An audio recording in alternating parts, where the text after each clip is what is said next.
يا أيها الذين آمنوا كتب عليكم الصيام كما كتب على الذين من قبلكم لعلكم تتقون. يا أيها الذين آمنوا كتب عليكم الصيام كما كتب على الذين من قبلكم لعلكم تتقون. شهر رمضان الذي أنزل فيه القرآن هدى للناس وبينات من الهدى والفرقان. الحمد لله وحده والصلاة والسلام على من لا نبی بعدہ اما بعد. الحمدللہ آج کی ہماری تراویح میں 12واں سپارہ مکمل ہوا. اس 12ویں سپارے کی جو ابتدائی صورت ہے وہ سورہ ہود ہے. یہ صورت 12ویں سپارے سے شروع نہیں ہو رہی بلکہ اس کی ابتدائی 5 آیات جو ہیں وہ اس سے پچھلے پارے 11ویں سپارے کے آخر میں ہیں. 11ویں سپارے کے آخر میں سورہ ہود شروع ہو رہی ہے. آخری 5 ابتدائی 5 آیات وہاں پہ ہے اور اس کے بعد پھر آگے یہ صورت چلتی ہے. یہ صورت مکی صورت ہے اور 10 رکوع ہیں. اس صورت میں 123 آیات ہیں. اس صورت کے مضامین انتہائی اہمیت رکھتے ہیں. اس صورت کے کیا مضامین ہیں، اس صورت میں کیا چیزیں ذکر ہوئی ہیں؟ بنیادی طور پہ اس میں گزشتہ قوموں پہ آئے گئے جو عذاب تھے ان کا ذکر ہے، اور ان عذاب کا ذکر، یہ جو عذاب کے قصے ہیں ان کا ذکر یہ تو پچھلی صورتوں میں بھی ہو چکا. اس صورت میں بہت زیادہ تفصیل سے ان کا ذکر ہے. گزشتہ صورتوں میں حضرت نوح علیہ السلام کا آیا تھا، حضرت لوط علیہ السلام کا آیا تھا، ان تمام انبیاء کے اقوام کا قصہ آیا تھا جن کے اوپر عذاب نازل کیا گیا. تو اس صورت میں ذرا تفصیل سے، وہاں پہ اجمال تھے یہاں پہ تفصیل ہے، تفصیل کے ساتھ ان تمام چیزوں کو بیان کیا گیا. اور اس کے علاوہ عذاب کے علاوہ قیامت کی ہولناکیاں، قیامت کے جو مناظر ہوں گے، قیامت کی جو سختیاں ہوں گی، قیامت میں جس قسم کے حالات ہوں گے، انتہائی سخت قسم کے حالات ہوں گے کہ بڑے سے بڑا نبی، بڑے سے بڑا ولی اور انتہائی نیک اور انتہائی معزز لوگ بھی جو ہوں گے وہ اس وقت تھر تھر کانپ رہے ہوں گے، حتیٰ کہ صرف اور صرف آپ صلی اللہ علیہ وآلہ وسلم جو ہے وہ اللہ رب العزت کی بارگاہ میں دعا فرمائیں گے، التجا کریں گے. تو بہرحال قیامت کی ہولناکیوں کا یہاں پہ ذکر ہے. اور اس صورت کے مضامین اتنے دردناک ہیں، اتنے ڈرا دینے والے ہیں کہ آپ صلی اللہ علیہ وسلم پر جب یہ صورت نازل ہوئی تو اس کے بعد آپ صلی اللہ علیہ وسلم کے بال مبارک جو ہے وہ سفید ہونا شروع ہو گئے تھے اس فکر کی وجہ سے. حضرت ابوبکر صدیق رضی اللہ تعالیٰ عنہ نے بطور رنج اظہار کیا کہ یا رسول اللہ صلی اللہ علیہ وسلم آپ تو بوڑھے ہو گئے ہیں. تب آپ صلی اللہ علیہ وسلم نے یہ ارشاد فرمایا کہ ہاں مجھے سورہ ہود اور اس جیسی صورتوں نے بوڑھا کر دیا. کیا مطلب؟ یعنی اس صورت کے جو مضامین ہیں ان کی وجہ سے اتنی زیادہ فکر مندی ہے. دیکھیں جب آپ کو بہت زیادہ کسی چیز کی فکر ہو، بہت زیادہ ٹینس ہوں، بہت زیادہ ڈپریسڈ ہوں، تب آپ کے اوپر یہ آثار آنا شروع ہوتے ہیں. تو اس صورت میں قیامت کی ہولناکیاں، عذاب، یہ سب چیزیں تھیں. آپ صلی اللہ علیہ وسلم تو اپنی امت کے لیے بہت زیادہ متفکر تھے. آپ صلی اللہ علیہ وسلم تو اپنی امت کے لیے بہت زیادہ پریشان ہوا کرتے تھے، بہت زیادہ دعائیں کیا کرتے تھے. تو جب آپ کے سامنے یہ بات آئی کہ گزشتہ قوموں کو جو اتنے زیادہ عذاب دیے گئے ہیں ان کی بداعمالیوں کی وجہ سے، ان کے گناہوں کی وجہ سے، ان کی نافرمانیوں کی وجہ سے، تو یہ نہ ہو کہ میری امت کے ساتھ بھی یہی چیز ہو جائے، میری امت کو بھی عذاب ہو، یا اس دنیا میں نہ صحیح لیکن اس صورت میں اس قیامت کے دن کی ہولناکیاں جو بیان ہو رہی ہیں، قیامت کے دن میں جو سختیاں ہوں گی وہ یہاں پہ ذکر ہیں. تو اس سب کو سوچ کے آپ صلی اللہ علیہ وسلم فکر مند ہوا کرتے تھے کہ کہیں یہ سب میری امت کے ساتھ نہ ہو. اس فکر میں، اس کڑھن میں آپ صلی اللہ علیہ وسلم کے بال مبارک جو ہیں وہ سفید ہونا شروع ہو گئے تھے. بہرحال اس صورت کے مضامین کے بارے میں بتا رہا تھا کہ گزشتہ صورت سے ملتے جلتے ہیں. پہلے جو پچھلی صورت تھی وہ سورہ یونس تھی، اس میں بھی پیغمبروں کے واقعات ذکر ہوئے تھے. اس میں بھی یہی ہیں. اس میں ذرا تفصیل سے ہیں. تفصیل سے کیوں ہیں؟ اس کی وجہ یہ ہے کہ یہاں پہ مقصد ذرا تبلیغ ہے. تفصیل سے وہ واقعہ ذکر کیا اور اس کے بعد اس کا مقصد، اس پورے واقعہ کا جو مقصد ہے وہ تبلیغ ہے کہ اس کی وجہ سے لوگوں پر اثر ہو اور ان کو تبلیغ کی جا سکے مؤثر انداز میں۔ اس کے بعد اس میں اللہ رب العزت کی جن قوموں نے نافرمانی کی ان کے اوپر عذاب کا ذکر ہے، اور پھر فرمایا ایک اور چیز اس میں آئی کہ جب کوئی شخص اللہ رب العزت کی نافرمانی کرتا ہے اور ایک وقت تک مہلت ملتی ہے اس کو، اگر وہ سنبھل جائے بہت اچھی بات، اگر نہ سنبھلے پھر اللہ رب العزت کا عذاب آتا ہے اس پر یا پوری قوم پر جو بھی ہے۔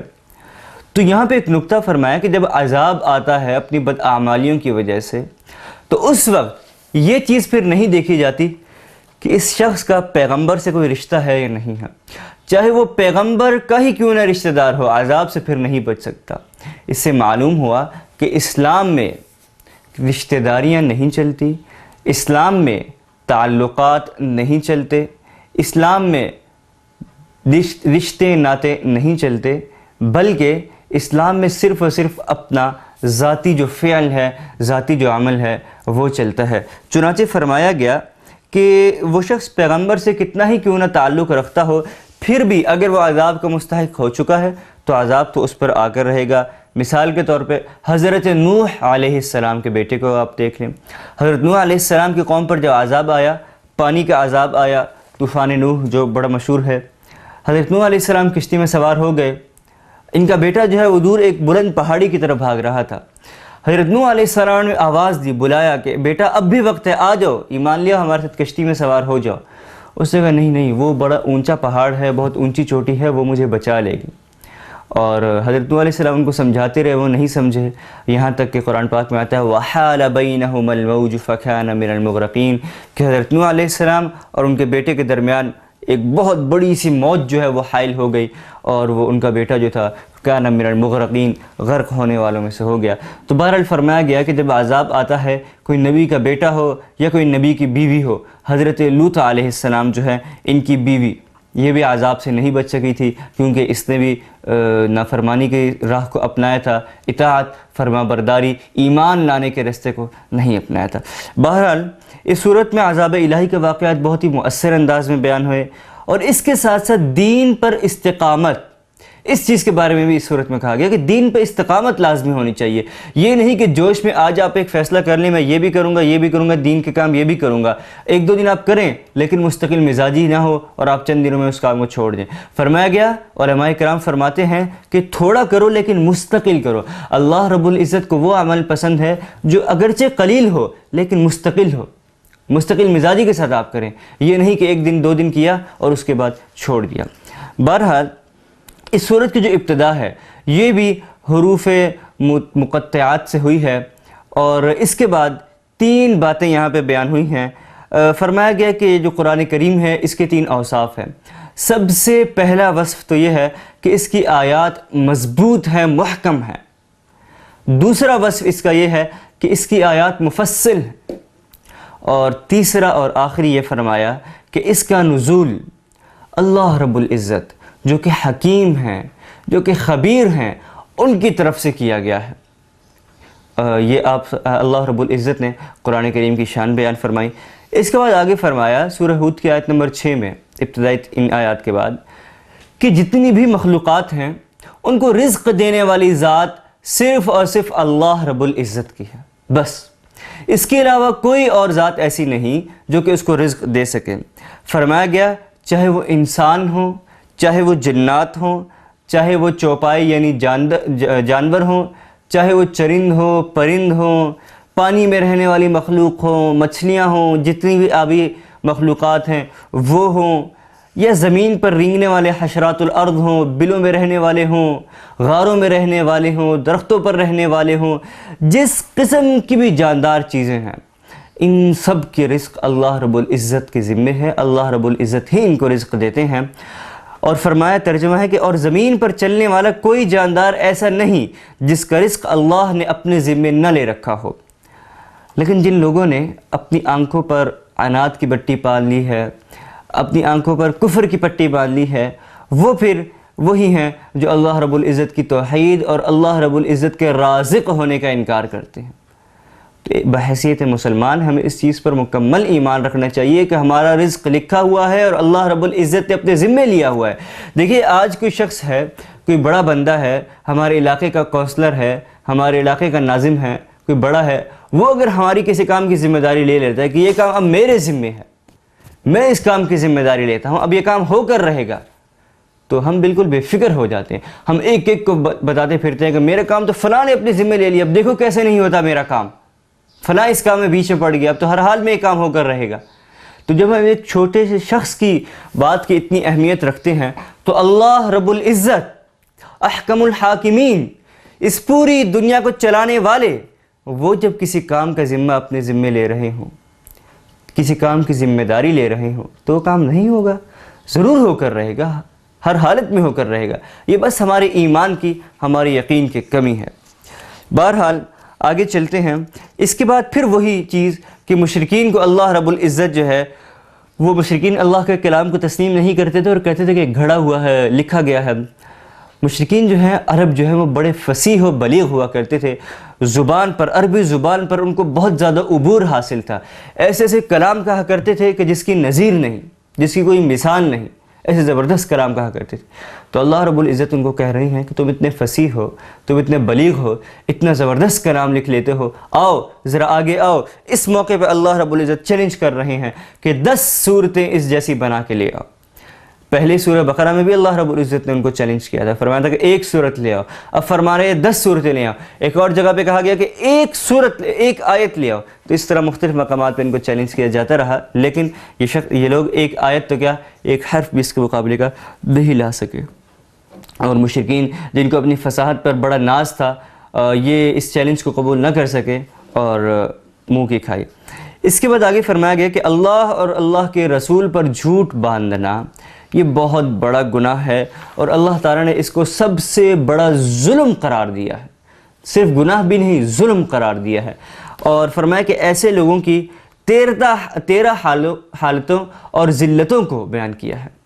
پہلی حالت کیا ہے ان کی، کہ وہ لوگ ہیں جو اللہ رب العزت پر جھوٹ باندھتے ہیں اور اللہ کی طرف غلط بات کو منسوب کرتے ہیں.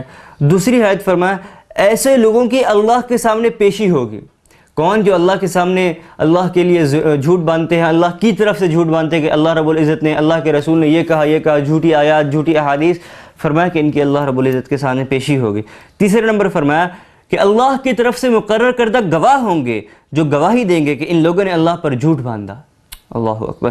پھر فرمایا کہ یہ ظالم ہے، اللہ کے نزدیک ملعون ہے. اللہ کے نزدیک ملعون ہونے کا کیا مطلب؟ کہ اللہ رب العزت کی لعنت ہے ان کے اوپر. پھر فرمایا کہ یہ ظالم لوگوں کے حق کے راستے سے روکتے ہیں. یہ وہ لوگ ہیں جو لوگوں کو حق کے راستے سے روکتے ہیں. پھر فرمایا دین میں شبہ پیدا کرنے کی کوشش کرتے ہیں. پھر فرمایا آخرت کے منکر لوگ ہیں. یہ لوگ روئے زمین پر کہیں بھی اللہ سے نہیں بچ سکتے. فرمایا زمین کے جس کونے میں بھی چلے جائیں اللہ رب العزت سے نہیں بچ سکتے. زمین کے اندر چلے جائیں، آسمان کی بلندیوں پر پہنچ جائیں، یہ اللہ رب العزت کی پکڑ سے نہیں بچ سکتے. پھر فرمایا کہ قیامت کے دن ان کا کوئی حامی و مددگار نہ ہوگا. آج دنیا میں بظاہر ایک دوسرے کے دوست بنے پھرتے ہیں، ایک دوسرے کے مددگار بنے پھرتے ہیں، لیکن کل قیامت کو کوئی ان کا مددگار، حامی و ناصر نہ ہوگا. پھر فرمایا کہ ان کا عذاب تو ملنا ہے، لیکن اس فعل کی وجہ سے کہ اللہ پر جھوٹ باندھتے ہیں ان کا عذاب دگنا ہو جائے گا، دوگنا ہو جائے گا، ڈبل ہو جائے گا، ڈبل عذاب ملے گا. پھر فرمایا کہ یہ حق بات کو نہ سن سکتے ہیں اور نہ ان کو حق سجائی دیتا ہے. یہ ان کی نشانی ہے کہ حق بات سامنے آ بھی جائے یہ اس کو سمجھتے ہی نہیں ہیں، نہ اس کو سمجھنے کی کوشش کرتے ہیں. اور پھر فرمایا کہ اس سب کی وجہ سے ان لوگوں نے صرف اور صرف اپنے لیے گھاٹے کا سودا کیا، کسی اور کے لیے نقصان نہیں کیا، اپنی ذات کے لیے نقصان کیا. اور آخری چیز کہ ان سب چیزوں کی وجہ سے سب سے زیادہ نقصان اٹھانے والے یہی لوگ ہیں. فرمایا کہ سب سے زیادہ یہی لوگ نقصان اٹھاتے ہیں. اور علامہ سیوطی رحمہ اللہ لکھتے ہیں، امام جلال الدین سیوطی رحمہ اللہ جو ہے، کہ اہل سنت والجماعت نے کسی بھی گناہ کے نتیجے میں کسی انسان کو دائرہ اسلام سے خارج نہیں قرار دیا اور اتنا بڑا اس کو گناہ نہیں قرار دیا، اس کی وجہ سے کسی پہ کفر کا الزام نہیں لگتا. صرف یہ ایک گناہ ہے کہ فرمایا کہ جو شخص رسول اللہ صلی اللہ علیہ وسلم پر جھوٹ بولے، ان کی طرف سے جھوٹ باندھے کہ انہوں نے اس طرح کہا، یہ شخص کفر میں داخل ہو جاتا ہے. اللہ رب العزت ہم سب کو اس سے معاف فرمائے. آپ صلی اللہ علیہ وسلم کی ایک اور حدیث شریف بھی ہے کہ جس شخص نے مجھ پر جھوٹ باندھا اس شخص نے اپنا ٹھکانہ جہنم میں بنا لیا. یہاں پہ یہ چیز بھی علماء کرام فرماتے ہیں کہ اس میں صرف یہ نہیں کہ کسی شخص نے فتنے کی غرض سے، کسی شخص نے ویسے ہی اصلاح کی غرض سے بھی اگر اللہ رب العزت یا رسول اللہ صلی اللہ علیہ وسلم کی طرف جھوٹ باندھا، اس کا مقصد بے شک اصلاح تھا، لوگوں کو تبلیغ تھا، تبلیغ کے لیے بھی اگر جھوٹی حدیث بیان کر دی، رسول اللہ پر جھوٹ باندھ دیا، وہ بھی اس وعید کا مستحق ہوگا۔ آگے چلتے ہیں، آگے فرمایا کہ قرآن کریم جو ہے، قرآن کریم فرما رہا ہے کہ وحی الہی جو ہے، اللہ رب العزت کی وحی جو ہے، اس کو ماننے والے دو قسموں کے افراد ہیں۔ نمبر ایک تو وہ جو اس کو مان لیتے ہیں، نمبر دو وہ جو اس کو نہیں مانتے۔ اس کی مثال بیان فرمائیں۔ یہ تو ہم سب کو پتہ ہے کہ ایک گروہ ماننے والا، ایک گروہ نہیں ماننے والا، اس میں ایک خاص بات کیا ہے؟ مثال خاص بات ہے۔ آگے مثال کے ذریعے بیان فرمایا، کہا گیا کہ ان دو گروہوں کی مثال ایسی ہے جیسے ایک اندھا اور بہرا ہو اور دوسرا گروہ دیکھتا بھی ہو، سنتا بھی ہو۔ پھر آگے فرمایا هل يستوي الاعمى والبصير، کیا اندھا اور دیکھنے والا برابر ہو سکتے ہیں؟ ہرگز نہیں ہو سکتے۔ اسی طرح فرمایا کہ جب ایک اندھا اور ایک دیکھنے والا، ان دونوں کا آپ برابر نہیں کر سکتے، ان دونوں کی الگ الگ حیثیت ہے۔ ایک اندھے کی گواہی قبول نہیں کی جائے گی، دیکھنے والے کی گواہی قبول کی جا سکتی ہے۔ اور بہت سے معاملات ہیں، اندھا اور دیکھنے والا برابر نہیں ہے، دونوں کی الگ الگ حیثیت ہے۔ تو اسی طرح ایمان نہ لانے والا اور ایمان لانے والا برابر ہو جائیں گے؟ ہرگز نہیں۔ ایمان لانے والے کا رتبہ بہت بلند ہے، بہت عظیم ہے، اور ایمان نہ لانے والا بہت زیادہ گھاٹے میں ہے، بہت زیادہ خسارے میں ہے۔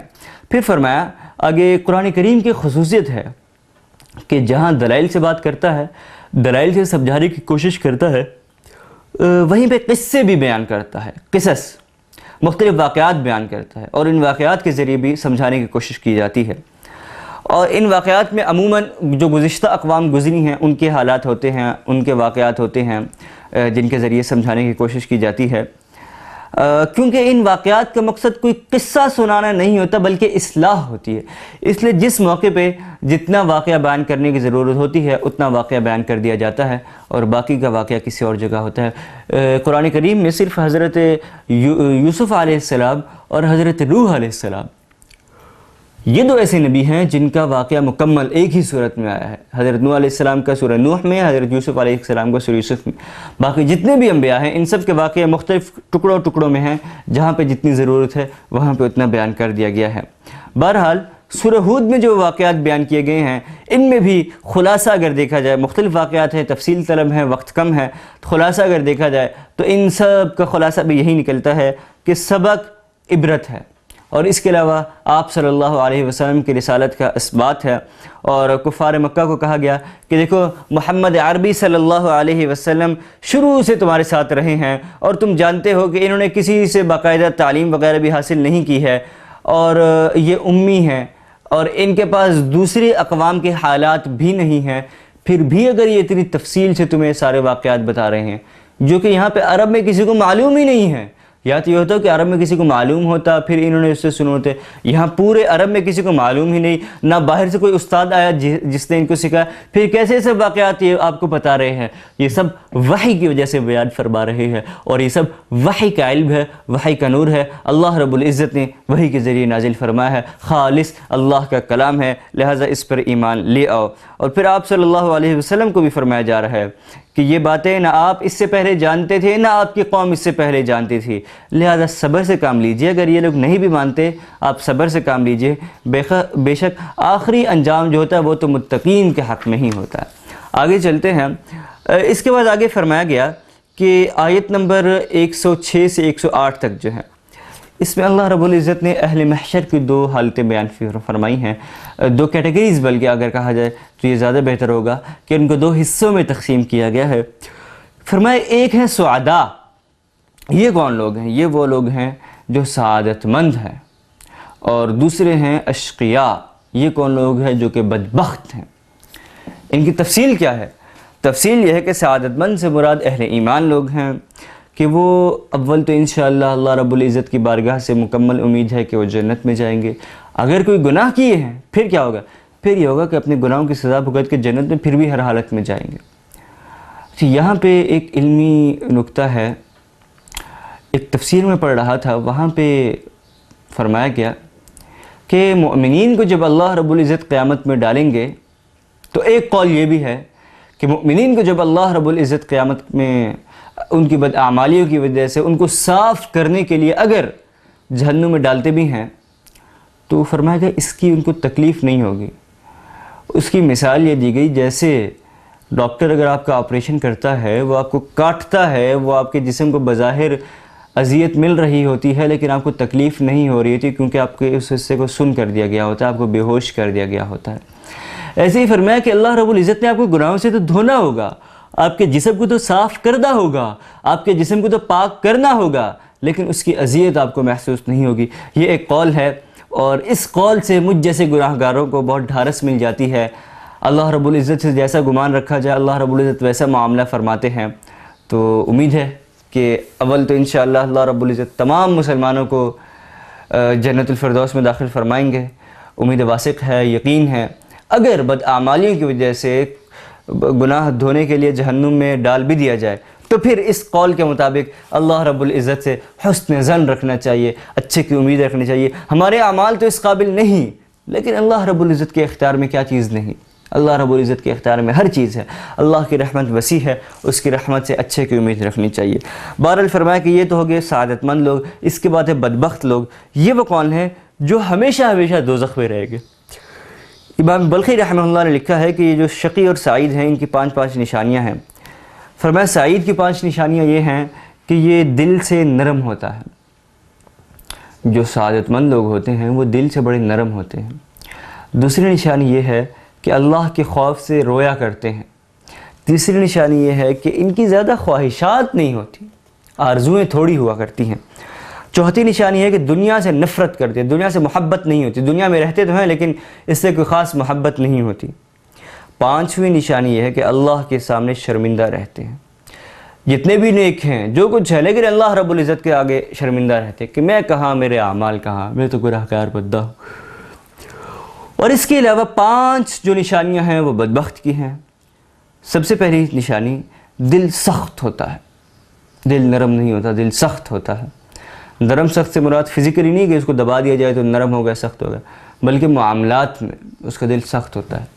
دوسرے نمبر پہ فرمایا کہ اس کی آنکھوں میں خشکی ہوتی ہے، جلدی رویا نہیں کرتا، شقی القلب ہوتا ہے، اللہ کے آگے اس کو رونا نہیں آتا۔